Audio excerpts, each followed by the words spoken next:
waxaa muhiim ah inaa ogaataan indhaha dadka Soomaaliyeed waayahan oo dhan waxay haayeen galmudug sababtu waxay tahay dadka galmudug meel walba oo kamid ah waa isku soo baxeen waxay u soo jeesteen inay dawlad cusub dhistaan dawlad goboleed cusub waxay aqbaleen inay hubka iska dhigaan ama dawlad u dhiibtaan waxay aqbaleen inay ciidanka ku biiraan waxaa muuqda tanaasul badan oo la isu tanaasulayo tanaasulkaas isaga ah laakiin waxaa ka mira dhalin kara waa dadkiina ah hay'adaha amniga maadaama dad badan ay halkan isugu imaanayaan kalsoonida ugu horeysa waxay tahay horta in amniga laga shaqeeyo amniga magaaladan dadkii joogay si wanaagsan bay uga shaqeeyeen waana ku ammaanan yihiin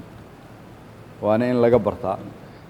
laakiin dadkii magaaladan imaan jiray dad aad uga badanaa imaan doona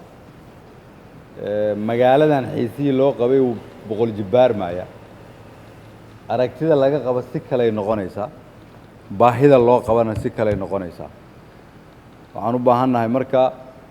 sabuuraddii looga soo shaqeeyey qorshihii hore in dib loogu noqdo mid cusub lagu soo qoro kaasoo kulligeen aan wada fahamsannahay arrinka labaad waxay tahay ciidamadiina halkan jooga kulligiin waxaad tihiin ciidamada federaalka Soomaaliyeed waxaan rabaa inaan ku soo celiyo mar labaad ma kala lehidina ciidamo hore iyo ciidamo dambe kulligiin hadda waxaad tihiin ciidamada federaalka Soomaaliyeed oo isgarab fadhiya iska garab dagaalamaya is ilaalinaya shaaha iyo biyaha kala qaybsanaya iska fiirinaya cadowga idinkoo isla jira nafta is siinayo marka horta waa inaan aqbalnaa inaad tihiin ciidan Soomaaliyeed kulligiin midda labaad idinkoo hadda isu yimid marka aan fiirino shaqadan hortaal baaxadda ay leedahay waxay tusaale ka tahay sida aadan u kala maarmina innakoo isu nimid oo ciidankeenni mid uu noqday ayaa haddana baahida shaqo oo horteenna taalla baaxadda ay la eg tahay marka aan fiirino ayaa waxaa muuqanaysa saacado badan iyo maalmo badan iyo habeenno badan inay khasab tahay inaan soo jeedno si aan uga adkaanno kuwa raba inay dhibaateeyaan gobolka haddii marka shaki uu nooga jiray muhiimadda midnimada ay leedahay shirkaanaa daliilu ah kulligiin ama boolis ahaw ama nabad sugid ahaw ama military ahaw waxaad rabtaa inaad dalkaada difaacdo idinka dawlad goboleedka aad dadkiisa matalayseen ciidanna u ahaydeen ayaa meelo badan oo ka mid ah cadow haystaa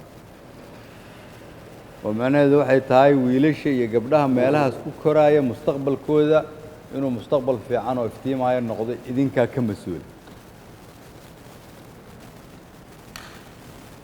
saacad idinkama lumi karta marka ma iskhilaafi kartaan dulqaad la'aan ma ahaan kartaan dantiina keliya kama fikiri kartaan go'aanka aad gaartaan wuxuu saameynayaa dad walaalihiina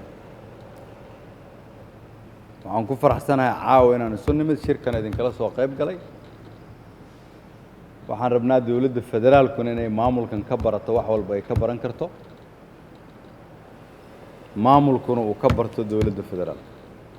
waxaan rabnaa inaan u sii dhammaystirno qorshe dawladda laga dhisi goboleedka halkan laga dhisi doono si marka loo aasa dhidibada aanay kow uga bilaabin balse aan u hayno qorshihii amniga magaalada gobolka degmooyinka tuulooyinka qorshihii dib u xareynta iyo daryeelka ciidanka inaan shaqada dedejinno waa muhiim tan labaad waxaa ku guulaysateen ama dawladdiina federaalka iyo dawlad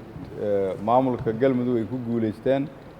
in la midoobo la isu yimaado la wada shaqeeyo dadka loo adeego dadka si aan u kasbanno marka waa inaan leenahay waxaan ku kasbanno waxa ugu fiican oo marka aan samayn karno maadaama aan ciidan tihiin waxay tahay inaan dhulka dib u xoreyno sida ugu dhaqsaaqay haddii awal la kala maqnaa oo cudurdaarku ahaa in la kala maqnaa cudurdaarkaas isaga ahaa wuu soo afjarmay waa la isu yimid ciidanku waxay shacabka uga duwan yihiin waa nidaamka iyo kala dambeynta amniga dowlad goboleedka xasiloonida horumarka dib u xoreynta ka ilaalinta cadow gudo iyo mid dabadeed idinkaa ka mas-uula ilaahay idinla garab galo shaqadiinna